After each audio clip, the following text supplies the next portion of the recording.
So after the Wuhan is, you got it? You going? Video? So after the Wuhan Institute of Virology lab incident that was funded by Fauci resulted in ushering in Mike Pence and Jared Kushner onto the White House coronavirus task force to then usher out President Trump. And here's how. Because 39 states, non-legislative actors, ran their election in 2020 in a manner that was inconsistent and not according to Article 2, Section 1, Clause 2 of the U.S. Federal Constitution. How? Because those state legislatures are the ones that decide on how they allocate electors, and that's done through state election laws. And those 39 non-legislative actors in those states said, you know what, we could care less about the Constitution or that legislature's election law. We're going to run Plandemic rules. And those Plandemic rules require us to make sure that President Trump is now on par with the basement dweller, meaning he can't have rallies, so we have to create a pandemic. He can't go out and campaign because Joseph Robinette CCP Giden can't campaign. So then also we need to bring everybody into the matrix in their devices as we manipulate and curate and censor anything truthful, and then only include and manipulate the entire psyche that's in their phones and devices that, it is a pandemic and we must violate all the Constitution for the better of your grandma and your grandpa, right? So these 39 states ran them. At the conclusion of the November 2020 election, you had 6 contested states, right? Obviously, it's recall. And in those 6 contested states, what happened? Actually 7 with New Mexico. So the 6, Georgia, Wisconsin, Arizona, Michigan, Pennsylvania, Nevada, and New Mexico would be the 7th. The GOP postured itself, meaning the state GOP postured itself, understanding and knowing that their state elections were illegitimate in 7 states. It should be 39, but only 7 did this. Where those GOPs submitted a slate of electors as close as possible legalistically as would normally be the case, in order to be able to then legally transmit those electors, the GOP electors, through the competent authority of the state. In those 7 states, it would have been the Secretary of State, so that they would then transmit it to the seat of government, the President of the Senate, or the National Archivist, President of the Senate being Mike Pence, so that they can then ascertain them on January 6th of 2021. The Jackass Smith argument, which is downstream from the Jamie Raskin argument of the J6 Fedsurrection Cover-Up Committee, was that because these were not transmitted by the governor or the legislature, those are fraudulent and illegitimate electors. That is not the case, because they were preserving their legal ability to, after litigation. And by the way, the litigation was never allowed because these judges failed to address the underlying argument of the illegal elections, which hopefully this next year we'll be able to do, to reverse the criminalization of these electors. But their argument was that because it was the GOP and not a governor that certified them or a legislature, through whether it's Speaker of the House or like the Secretary of State, those were fraudulent. Well, that's not the case. But that's a separate argument from what I had said. Put that aside. I argue that all electors from those 6, 7 states, the Democrat ones included, are in the same status as the Republican ones until the proper legal constitutional adjudication is had. Because the Democrat electors were submitted based on the illegitimate election. The Republican ones were also transmitted due to the illegitimate election. And so we don't determine which ones are legitimate until the state legislature of that state determines which ones are legitimate. 1. 2, the state recalls the illegitimate ones that were transmitted, meaning the Democrat ones. Or 3, a new election is had according to the election law of those states to then determine the proper allocation of electors. So my argument is that all of the electors that were transmitted going into January 6th were illegitimate at the time. So then it was incumbent on the entire House body, the Senate, the presiding officer, to rule that all Democrat and Republican electors from those 6, 7 states, and maybe we could argue 39 states in the collective, were illegitimate, that did not meet the federal constitutional Article 2, Section 1, Clause 2 threshold to be considered legitimate and must be objected to. That would then force a contingent election. Now, the manner in which I argued that the objections were to take place is the one thing that distinguishes my arguments to anything else coming from John Eastman, maybe even you, or any other person that was in the conversation trying to, quote, stop the steal. My argument is specific, and I said that by the time it gets to the House on January 6th, there is no sending anything back to the states. It's already past that deadline. You do that under the Electoral Count Act on the 4th Wednesday of December, Title 3 USC Section 12. So when on January 6th rolls around, at that point in time, it's the presiding officers that decides, do we vote on the objections where there's sufficient, we met the threshold with Ted Cruz and Paul Gosar. At that point in time, they have to make a determination. Do they vote one person, one vote in the House, meaning 435 votes total? In which case Trump wins. In which, at that time, Trump would have lost because the Democrats had the majority. Because we haven't seated the new Congress. No, because the new Congress was already seated on January 3rd of 2021, which was a Speaker Pelosi-led Democrat majority. So under that construct, where one person, one vote, it was a 222 to 212, Democrat versus Republican. I argued that in this instance, where it's a contested election, and because there's no specifics in the Electoral Count Act on how to vote on objections, that's where we go ahead and decide that we run it by state delegation, where Republicans had the majority. 27 states were Republican, 20 Democrat, and 3 were tied up. Because the way you run delegation votes is that North Carolina example, how many congressional districts are there? 14. So 14, how many of those are Republican? 8 or 10? 10 now. It's a majority, right? Yeah, majority. So then So you have one vote if there's a majority. the state of North Carolina's delegation in Congress, when you do it by contingent election style voting, by state delegation, that one state vote is determined by the 14 House members, not the 16 Electoral College, but only the 14 House members, on determining how that state votes for the objection, I argue, and if there's a contingent election, again, by state delegation. Why? I'm using this as my legal basis. The Electoral Count Act is silent on whether it's state delegation or one person, one vote in the House. The 12th, the only place in the Constitution that discusses the joint session is the 12th Amendment, wherein it says in the instance of a contingent election, the vote takes place by state delegation. So now there's a constitutional legal gap on whether or not an objection is done one way or the other, which leaves it up to the presiding officer to decide which one he will accept. But he can't do that unilaterally. It has to be presented to him by the entire House body. How is it presented to him? Well, the breakout session were to take place, 2 hours of debate. Speaker Pelosi runs for one person, one vote, and then Kevin McCarthy should have done said, no, we're going to run a one state, one vote contingent election vote, because he was the leader of the majority contingent, the state delegation framework.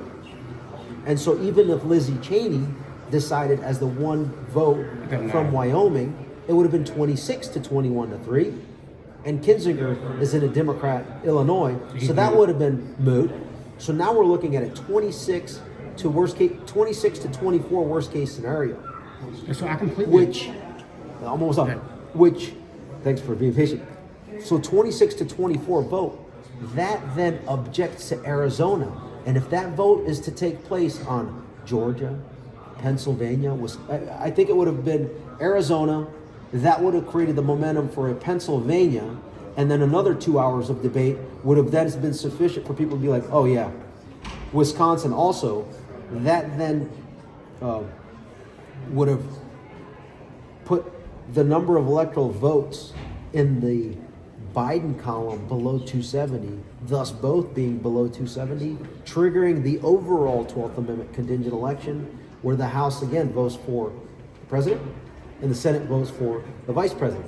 Now, some people will argue this, since I'm talking to someone that knows this very closely. Some people are like, well, it's the House and the Senate that have to approve the objection. I argued, in addition to this, and this is more nuanced, the House is the one that decides and determines objections to the presidential election, to electors. And it is the Senate as a body that determines how they're going to object, if at all, to the vice presidential electors. This has never been addressed yet constitutionally, but when you lay it out in the historical precedent context, it makes complete sense. And again, that would then come down to the same individual, because the Senate president, the presiding officer, the vice president, would then, the president of the Senate decides on if those Senate objections are applicable to the vice presidential electors in his role as the president of the Senate. And then when he steps back into the House chambers during the joint session, now he's the overarching leader of the joint procession as the presiding officer, to then, if it's presented by the overall House, like when they convene back together, McCarthy says, point of order, Mr. Presiding Officer, we're not going to go with the one person, one vote. We're going to run it how we did it. And even if the Democrats decided not to participate in that style of vote, at that time I counted that there were 43 states that had at least one Republican in the delegation. So if they just said, we're not going to participate, it would have been a 43-0 vote, still meeting the quorum requirement of 34, meaning 2/3 of the states would have to be represented. And when I presented that, and I discussed that going into January 5th, midday, I think that is the point when you had Pelosi and her Sergeant-at-Arms, Paul Irving, coordinate with Paul Ryan, Paul Irving was the Sergeant-at-Arms for Boehner, Paul Ryan, and Pelosi. He has dirt on all three of them. As the lead security official for those three speakers of the House, he's got dirt, if there's dirt to be had, on all three of them, because he's got access to the CCTV footage, listened to all the conversations, communications if he wanted to, as well as all communications via email traffic. So the very first thing that every freshman member of Congress needs to understand and brief his staff, wink, wink, everything you do in the House, office buildings, in the Capitol, all communications and all video, like this conversation, it can be obtained if there's a video camera to be had in this hallway as we're talking, which there likely is, as well as the jurisdictional zone of the U.S. Capitol Police, the House Sergeant-at-Arms, the Senate Sergeant-at-Arms, the Speaker of the House, and the Senate Majority Leader can have access to it. So if you're doing something that is going to create dirt and blackmail on you, you can almost guarantee they're going to know about it to ensure you vote the way they need you to vote. And I went on a tangent on that one. I agree with So thanks for listening. I don't disagree with the thing you said. My whole point. But you see the nuance difference. And I would say that the point I was making almost fits within your construct, right? It's a much more narrow point than the broader point you're making. Mine was that both the 12th Amendment and the Electoral Count Act call for the President and Senate to open all the electors. The 12th Amendment even says, and purported electors, right? Correct. And so my whole point is that they construct. I don't disagree with anything you said. I'm just saying that, again, humbly speaking, I think mine was cleaner. No, it is. That's what I'm saying. I think mine fits within your construct, right? Mine was that what was they had to prevent 2 hours of debate on the floor of the House and the Senate. That's what they had to do. Because if that happened, it's laid before the whole world in the way they had concealed it all. Because it's uncensored. The reason why the FBI had to be involved in it too, because remember, these are all cover-ups after escalatory cover-ups, is because the FBI, through Jim Baker, the former general counsel, was over at Twitter coordinating the whole YouTube, what is it, Google search. All the big tech censorship was coordinated through Jim Baker. And so they couldn't censor the C-SPAN on January 6th. Because this was on C-SPAN. 1,000%. And the whole world was watching uncensored what was taking place live, bigger than Super Bowl levels. That's right. I mean, we're talking like probably 1 billion people were going to be tuning in. And so then what they had to And they prevent couldn't was censor it. 14 hours of debate, right? The states have been divided up with Yep. good litigators Yep. in the House and the Senate to make the arguments of the fraud that occurred there. And so But what guess did what, Pence Kevin? do? Uh-huh. So Pence, instead of opening all the certificates, including the competing slates, which when they had been sent in previously had always been opened, instead of doing that, he had Elizabeth McDonald, the Harry Reid appointed parliamentarian of the Senate, serve as a filter. And they added language in the congressional record. But he doesn't have to listen to either He doesn't. parliamentarian because he's in a role that is very unique in the Constitution. And I would contend that he had her do it. this- He didn't listen to her. He had her do it. Right. That's my contention, right? She was just a part of the operation to censor them, so that now, because those alternate slates of electors did not have attached thereto a certificate from a purported authority of the state deeming them certified. There you go. Therefore, they were never passed to Pence to open That was in their- violation of both the 12th Amendment and the Electoral Count Act. Agree. Because if But they had you're done making- that, I last agree, thing, because so if they had you're- done that, like they should have, what does it do? It provides fodder to the argument that there was malfeasance in these other states. Correct. Which in turn makes it harder for them to stop the 2 hours of debate on the floor of each chamber, which that's what they must prevent. But what your argument, and I, But that just fits into the construct of getting to where you were going, right? but one thing, so in my argumentation, is that I've already made the conclusion that the election is fully illegitimate. Agreed. I don't disagree With with your you. argument, it's basically saying, yes, it's illegitimate, but we're going past that, and we're now trying to address it on January 6th by saying that you now have to accept all illegitimate electors and then make that determinative adjudication on January 6th. So I agree with You know what I'm saying? Yes. When I started researching this, and when I read it was all based on congressional records, right? None of it was. It all came right from there. Yeah, it's all right there. It's right there. Is to say, okay, everyone's claiming that people were calling on Pence to unilaterally overturn the election. No one called on him to do that. No one. No one that I know. He was asked, and this is contrary to what you think should have happened, which I agree with you. But what he was asked to do was to send them back for a period of 10 days. Right? That's what he was asked to do. And Which that's that Ted was Cruz's flawed. argument. That's flawed. But nonetheless, that was the argument that he was asked. That was what he was asked to do. And You could argue that that was a unilateral pushback. But the thing is, his authority, his quote-unquote unilateral authority to defend the Constitution inured, or was created, manifested itself under Title III U.S. Code Section 12, which basically gave him the authority to do the sending back part on December 23rd of 2020, because that was the fourth Wednesday of that year. I fully agree with you. And I argue that the longer you wait going into January 6th, that authority is kind of like, it loses. Yeah. So when Ted Cruz all of a sudden, let me look this up, let me research this, it's too late, bud. They missed it. You They missed the boat on They this. missed it. No, they totally missed it. Because I was doing this on Twitter like all day, every day, What's not- and I was basically tagging Ted Cruz. I was tagging Josh Hawley, because I argued that those were the two.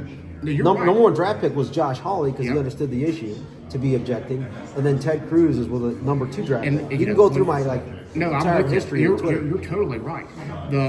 What's also not curious, as you know, is that when that happened was right when the first people broke into the Capitol.